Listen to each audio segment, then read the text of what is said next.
En nombre del Padre, del Hijo y del Espíritu Santo. Amén. Continuamos entonces con el Catecismo del Padre Estete. Estamos en el sacramento de la penitencia todavía, o confesión, en la parte que trata del examen de conciencia y la contrición, las condiciones para una buena confesión. Entonces, la primera pregunta, ¿qué es examen de conciencia? Examen de conciencia es hacer las diligencias necesarias para acordarse uno de los pecados no confesados, discurriendo por los mandamientos de Dios y de la Iglesia, y por los lugares por donde uno ha andado, y ocupaciones que ha tenido, después de haber pedido luz a Dios para conocer sus culpas. Entonces, el examen de conciencia es simplemente que uno trate de acordarse con diligencia de los pecados que uno ha cometido. Y es muy bueno lo que hace notar el Catecismo, después de haber pedido luz a Dios para conocer sus culpas. Como hacer ese examen de conciencia, es hacer una pequeña oración, bien cortica, como uno reza el Veni Sancte Spiritus, invocar al Espíritu Santo para tener luz, para ver uno sus pecados, y no solo verlos, sino también repudiarlos, detestarlos, y tratar de acordarse de los pecados que uno ha cometido, desde la última confesión bien hecha. La siguiente pregunta, ¿de cuántas maneras es la contrición? La contrición es de dos maneras, una perfecta y otra imperfecta, que se llama atrición. Estamos en el segundo de las cosas necesarias para una buena confesión. Primero el examen de conciencia y luego el dolor de los pecados, que es casi sinónimo de contrición. Entonces, ¿qué es contrición perfecta? Contrición perfecta es un dolor o pesar de haber ofendido a Dios por ser quien es, esto es, por ser infinitamente bueno y digno de ser amado, con propósitos de confesarse, enmendarse y cumplir la penitencia. Como ya hemos explicado en alguna otra ocasión, contrición perfecta es que yo me arrepienta de mis pecados, me duela de mis pecados, de haberlos cometido, pero el motivo de ser Dios, por ser quien es, ¿sí? Porque Dios es la bondad infinita, infinitamente amable en sí mismo, y que por eso me duele, por eso solo, sin pensar en si merecí el infierno, si perdí el cielo, si me vinieron estos o cuáles males porque cometí el pecado, porque los pecados siempre tienen consecuencias, y uno siempre lo paga, en esta vida o en la otra. Pues no mira eso en la condición perfecta, sino que ofendí a Dios, al punto tal que me dolería lo mismo, así no hubiera perdido el cielo, no hubiera merecido el infierno, ni me hubieran venido los males que me han venido por el pecado. Eso es la condición perfecta. Y es muy importante tener en cuenta también lo que hace notar aquí el Catecismo, de que esa condición perfecta es con el propósito de confesarse siempre, ya sea explícito, que no formule el deseo de la confesión apenas uno pueda, o que esté implícito, es decir, en la disposición de ánimo de uno, que se confesaría, yo no, de hecho, sí, se va a confesar en cuanto uno pueda. Pero la condición perfecta no es posible tenerla sin la intención de confesar. Si alguien expresamente excluye la confesión, yo le pido perdón, como pasa con los protestantes y más o mal católicos, no, yo le pido perdón a Dios solo. Yo no voy con los sacerdotes que son iguales o más pecadores que uno. Yo me confieso, eso no sirve. Porque para la condición perfecta hay que tener la intención de confesarse. No puede haber la condición perfecta, que perdona los pecados. Lo importante de tener en cuenta, si alguien logra hacer un acto de perfecta condición, en el instante se le perdonan sus pecados. ¿Bien? Y si llegara a morir, se salvaría. Se perdonan los pecados. Pero siempre tiene que haber intención de confesarse, sea explícita o implícita. La siguiente pregunta, ¿qué es atrición? Creemos que esa es la condición imperfecta. Entonces, la perfecta condición que tenemos, y ahora la atrición, que es la condición imperfecta. Atrición es un dolor o pesar de haber ofendido a Dios, o por la fealdad del pecado, o por el temor del infierno, o por haber perdido la gloria, etc., con el propósito de confesarse, enmendarse y cumplir la penitencia. Es decir, lo que hace que yo me arrepienta de mi pecado, que me pese de haber ofendido a Dios, no es principalmente Dios en sí mismo, como decimos, y su infinita bondad, digno de ser infinitamente amado, sino los males que me ha traído el pecado.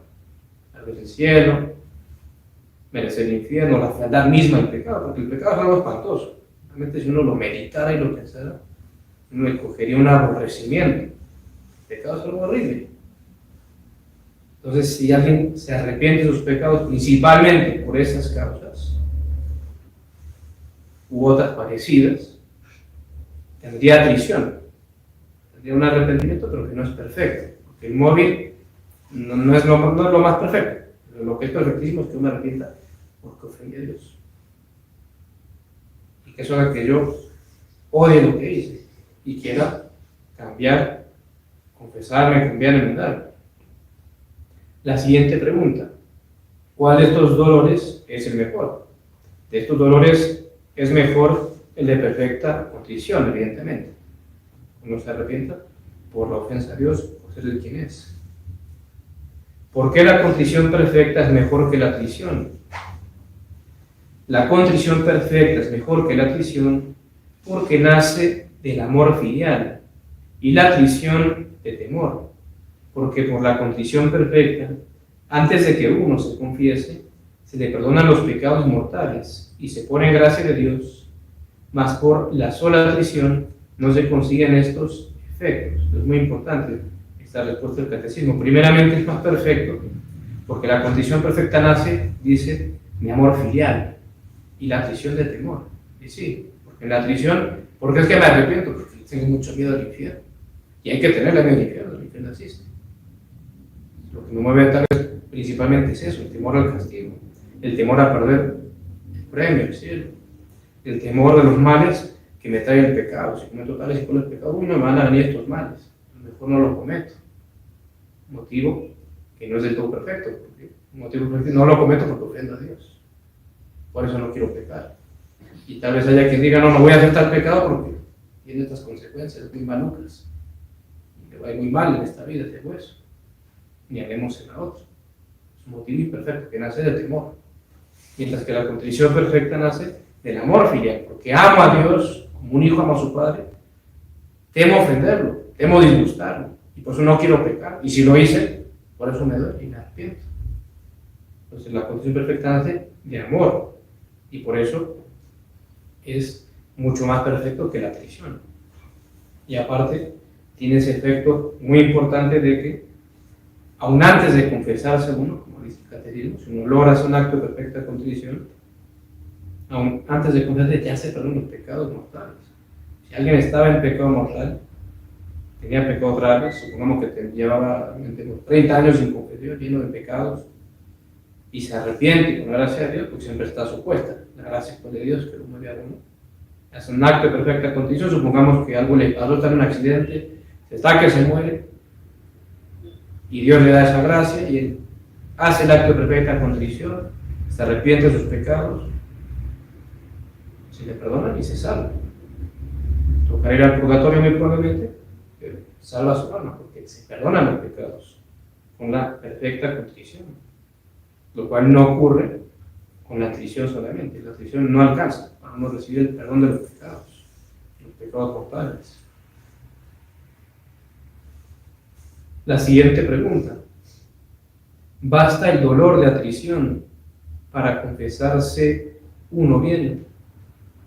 Para confesarse uno bien basta la atrición, pero mejor y más segura es la contrición perfecta, y esta ha de procurar tener el que se confiese. Es decir, si alguien se va a confesar y sus móviles nacen más de un temor, el arrepentimiento de los pecados no es por el temor al infierno, no se quiere condenar por los males que han venido del pecado, alcanza para la confesión, el sacramento inclusive perfecciona esa atrición, con la solución se le perdonan los pecados, siempre que tenga evidentemente el propósito de enmienda, el deseo de cambiar, de dejar de pecar. Pero la atrición basta, o alcanza, podríamos decir, para la confesión, para que se perdonen los pecados unidos al sacramento. Sin embargo, como dice el catecismo, es bueno que uno intente tener la contrición perfecta. Aun si uno se va a confesar, la atrición basta, pero es mucho más perfecto si logro tener contrición perfecta. Entonces, buscar uno siempre. En ese sentido es muy importante cuando uno haga su acto de contrición, uno pida perdón a Dios por sus pecados, uno trata siempre de poner el enfoque, como decimos, en quién es Dios, en su bondad suma, infinita y no infinito amor. Poner allí el enfoque, pidiendo a Dios esa gracia. Pero uno puede hacer un acto de perfecta contrición, y si uno lo lograra, aparte que ya se le perdonen los pecados, cuando uno fue al sacramento, sin duda que uno recibirá mucho más gracia, uno estaría mucho mejor dispuesto al momento de recibirlo. La siguiente pregunta: ¿cuándo se ha de tener el dolor de los pecados? Se ha de tener el dolor antes de que el confesor absuelva al penitente, evidentemente, porque por el momento que el Padre me da la absolución, yo tengo que tener el dolor de los pecados. Si es después, sí, que ser antes. Y en ese sentido es muy bueno y muy útil que cuando uno va a confesarse, voy a confesarme tal día, hago mi examen de conciencia, me estoy preparando, ya de antes de entrar a la confesión, ya hacer actos de contrición, pidiendo con Dios por los pecados que no he recordado, pidiéndole que uno le dé la gracia de un acto de perfecta contrición, y ya antes de entrar a confesarme, ya está pidiendo perdón a Dios, haciendo acto de contrición, perdón Dios mío por los pecados, etc. Y cuando uno entre, uno va a estar evidentemente muy bien dispuesto, y a la hora de recibir la absolución, uno la va a recibir bien. Y eso es importante porque hay que tener cuidado, en especial cuando son por ahí pecados veniales. Cuando uno, con la gracia de Dios, no comete pecados graves, mortales, y hay pecados veniales que se repiten por flaqueza humana, lo que sea. Hay que tener cuidado porque, digamos, podría ocurrir que alguien que tenga puros pecados veniales entre a la confesión y se confiesa un poco por rutina. Casi que lo sabe de memoria, esto, lo otro, y ya. Y cuidado en qué sentido, porque si lo dices nomás de rutina y no trabajas aparte de la contrición, el dolor de los pecados, perdón Dios mío de tus pecados, etcétera, aunque sean veniales pequeños, si él no trabaja eso, podría llegar a recibir inválidamente la absolución, si no es realmente un arrepentimiento y un sincero deseo de enmendarse y de dejar de cometer esos pecados, o en el caso de veniales, por lo menos de mejorar y ir disminuyendo. Pues hay que tener cuidado, no caer en confesiones rutinarias, cuando son solamente pecados veniales. Hay que, antes de confesarse, así sean muy leves, pedir perdón a Dios de todo corazón, pedirles la gracia de tener su contrición, de odiar esos pecados por muy pequeños que sean, y uno entrar a confesarse, y ahí sí uno va a recibir sin duda válidamente la absolución, cuando el Padre lo absuelve. Y la siguiente y última pregunta por el día de hoy: ¿qué cualidades debe tener el dolor de los pecados? El dolor de los pecados debe ser interno, sobrenatural y universal. Entonces, interno quiere decir que no sea superficial, sino que uno realmente nazca del corazón, en el sentido que hemos explicado, que uno sabe que ofendió a Dios y por eso no se arrepiente. Entonces, sea realmente interno, no algo superficial. Sobrenatural en los motivos, que es lo que hemos visto. La bondad de Dios, los motivos de la traición son sobrenaturales, el temor al infierno, el perder el cielo, la fealdad del pecado. Pero es importante tener en cuenta que ese es un motivo sobrenatural, porque si alguien se arrepintiera de sus pecados por un motivo meramente natural, no alcanza para, digamos, ni la confesión, ni siquiera perdón de los pecados, ni por perfecta confesión. No alcanzaría. Por ejemplo, si alguien hubiera cometido un crimen, digamos, de homicidio, y lo cogen y la cárcel y todos los males que se le siguen por ello, y él se arrepiente de haber hecho ese delito, pero solamente por los males naturales que le vinieron, no por pensar que Dios, porque ofendía a Dios, porque merecía el infierno, no, eso no ni le va ni le viene, solamente se arrepiente del hecho porque me cogieron y terminé en la cárcel y perdí toda mi reputación y todo. Sería un motivo de arrepentimiento natural, no sobrenatural, y no lo alcanzaría, si se confesara, sería inválido, y mucho menos lo alcanzaría para recibir perdón de los pecados con un acto de contrición perfecta. Porque siempre la contrición perfecta implica un motivo sobrenatural, que es la bondad de Dios en sí mismo. Entonces es sobrenatural. El motivo universal, es decir, uno tiene que arrepentirse y dormirse de todos los pecados mortales que uno ha cometido. Si alguien se fuera a confesar y tiene 10 pecados mortales y se arrepiente 9, pero de uno no se arrepiente, no, ese pecado yo no me arrepiento. No puedo decir perdón de sus pecados. Porque tiene que ser universal, todos los pecados que cometí absolutamente de todos me tengo que arrepentir. Si no, no sirve. Así uno se aferrara a un solo pecado. Tuviera 1000 pecados y de 999 se arrepiente, pero de uno solo no se arrepiente y se aferra a ese pecado, no, Dios, no me importa. No puede ir por los pecados. El arrepentimiento es universal. Todos los pecados mortales que uno ha cometido está arrepentido y no quiere volverlos a hacer. En todo caso, dejamos allí. Y mediante mañana continuaremos viendo qué nos enseña el catecismo del propósito enmienda, de la confesión de boca, es decir, los pecados, el sacerdote, etc. Ave María Purísima, sin pecado concebido en el Santísimo. en nombre del Padre, del Hijo y del Espíritu Santo.